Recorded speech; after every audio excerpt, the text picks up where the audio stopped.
Hey guys, RagingRaptor here, and welcome to a new World of Tanks map preview. And this time we have the new map called Island in the SuperTest, which is now being tested. It is one of two maps which are getting tested right now, and it looks fairly interesting to me. It looks like a much more open Pearl River, and I have to say I personally don't dislike Pearl River. It's a pretty decent map, so let's just jump in and let's have a look at the big map in that regard before we have a look at the number one position, which is a very big one indeed, because just look at all this empty space.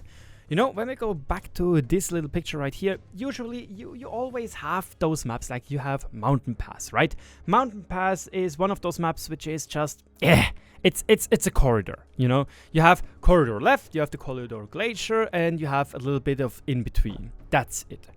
This map right here feels like quite the opposite. Don't get me wrong, most maps of World of Tanks Descent are corridor based, and the problem is that it's just simply how many games evolve, or how the players play the maps, that they want to go into one of several corridors.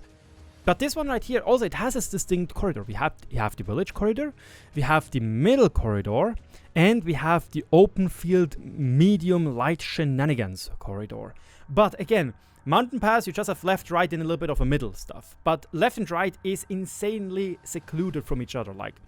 But here, if you get the middle position, you are able to shoot down into the field as well as shoot into the village, which is kind of insane. Again, here we have a look from one of their TD positions right now, from the upper spawn, and you can see that not only can you shoot from this TD position into this whole area, but you can also see that in this middle position, where we have a church or cathedral, how you want to call it, it can just shoot down here. It looks like if you have this middle position right here, it will be very strong for your team, as you will be able to hold down this position all together.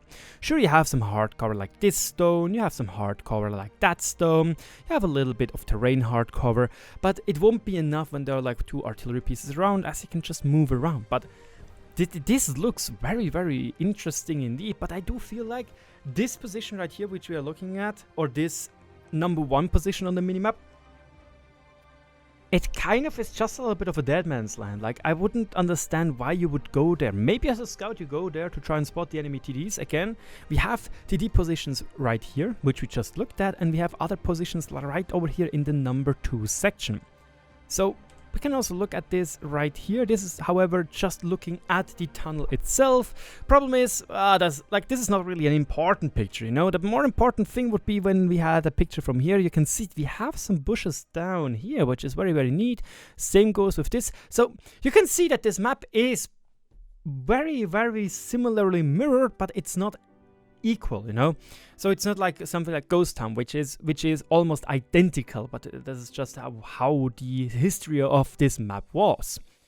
However, you know, this still looks fairly interesting. So now let's just jump into number 5, which is the village. And yeah, we have a body of water. You can see now, this is the village on the right hand side, and this is on the left hand side. By the way, this is not mine, this is from the devs, or from the pictures we had. They forgot to move their mouse away. Shit happens, dear guys.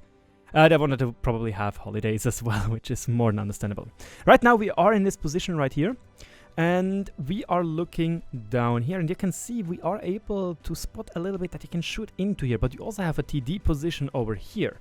But this right here, that looks a little bit like useless, you know, not really anything useful, except for maybe a statue, that's it. But you can't really do anything here. But this looks now completely different. Now we are in this village itself, and you can see that here we have 4 unique hold down positions, 2 for each team, once again mirroring it a little bit. I have to say, I'm not that happy that this or those are 2 identical, or for both teams there are 2 hold down positions, and I explain to you that right now. The thing is, it kind of reminds me a little bit of Ruinberg.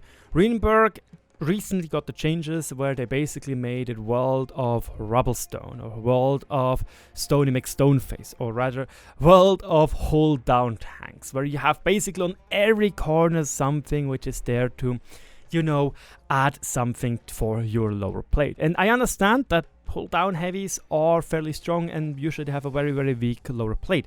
But then again, you don't really have to place every 2 meters a hold down position for them to be like, herder, you can't pen me. Especially as we don't know yet how the HE changes are going to affect hold down tanks, if they're going to get insanely strong or are they just neglectable, you know. But here, I have to say, I personally, okay, 2 hold down per team, per side, 1-2, 1-2, it's fine, you know. You don't have people which are pushing you out because they want to get into this position right here or right here. However, I do think 2 per side is a little bit too much, you know. It just feels like you don't really need to think anymore. Oh, look, I drive into the village and now I have hold down. Oh, yay. So yeah, not that, I don't know. It's hard to say just from pictures without having played it yet, but I think like 1 instead of 2 hold down positions per team would have been better. Now we are looking from the other side. First we were over here roughly, then we were in here, which is again this are the corridors with the hold down mimes. You can even see the hold down position right there. Now we are looking down from the other side. Here, you have a house here, you have a house here, but that's about it. Like, I don't really see... Some people might be able to push around here, you know. Maybe they won't get shot at from the cathedral, which you once again can see right here at the church, which is able to shoot down into this corridor as well. However, if you get around here, you should have good chances of flanking, which is fairly nice, you know. So you are getting rewarded if you, for example, grab your balls and just yeet around. And you can also see there is some hold down right here, and there is some hold down right here. It's a very primitive one, but it's enough for probably position your E3, your Jack Panzer E100, whatever tank here to hold down one of those flanks. So that's about the village. Now we have one more shot. Now we are looking from the cathedral down, and you can see that you have a pretty decent... You have 1, 2, 3. You have 3 corridors you can shoot through. So if, for example, people want to advance, boom, you give them one. They want to advance here, boom. They want to go into here and do some fighting, brawling. Boom, boom. Easy. So the middle position, once again, looks very strong. So if you know what you're doing, middle position will be your jam. Also, 3 positions. I don't really know what they are for. It looks like there are some TD positions. There are some bushes over here. There are some bushes over here. Maybe they will be able to shoot. Like, if you get very fast here, you might be able to shoot at people driving into the city because, let's be honest, people are lemmings. They want to get into their favorite position as quickly as possible. Just look at Lakeville. And yeah, they usually get shot at. Here, once more, we have the map without anything. And I have to say, it still looks fairly good, you know. You have the camping TD position here, which is mirrored here. You have this very strong, potent position right here with a position over here, with a position over here, as well as this whole stuff in here with some stones here. And obviously the church. Then you have the village with its own little brawly areas where heavies can clash, heavies can spam gold at each other's turret.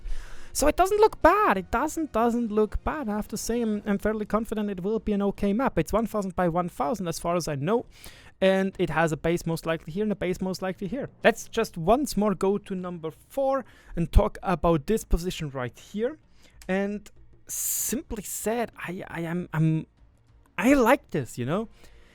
Some people might say, yo, Raging, this kind of has a Mines feeling to it, you know. The map, lot of good players don't like, especially Skillful, who is very vocal about Mines not being in tier 10 games. Which is understandable. The map is a little bit, you know, lackluster. So, here I have to say, though, this is a lot bigger, the map, and you only have really this position, that's about it. And it's also very exposed, like you don't have any stones or bushes or anything. You see, it's just a cut and that's it. So you are much more exposed than you are on the map Mines. And again, map Mines is just 600 by 600 or 500 by 500. This is 1 by 1. So it's a lot bigger, and you can see that you have a lot of cover over here. You still have a lot of cover over here. But I do like this. It reminds me really much like Pearl River, but more open, where heavies are not just secluded in their little valley, you know. And the same goes to medium tanks. I don't know how this map is going to play. I don't know. Again, we only have the pictures, we never have played it, and I have to still say, though, it looks like a very interesting map. It doesn't look bad and it looks interesting, you know, and it looks unique. It has its corridors, as already mentioned. This one, and this one. But this one is fairly open. This one gives you one main fighting compartment and one flanking way. Then you have the middle, which also gives you several positions where you can play. So I look forward to test this tank and see how this map is going to perform. And yeah, let me know in the comment section below what you think. And obviously don't forget to let me know if you want to have some feedback, or if you have some feedback for me. Don't forget to subscribe to be always up to date with everything World of Tanks related. And obviously I hope you have a great 24th of December. Have a good time with your family. Hope you are all doing well, and I wish you all the best for the upcoming days, that you can stay safe and enjoy your time with your family. Thank you so much for watching. Cheers, and I hope this little Christmas video was good to your liking. Cheers.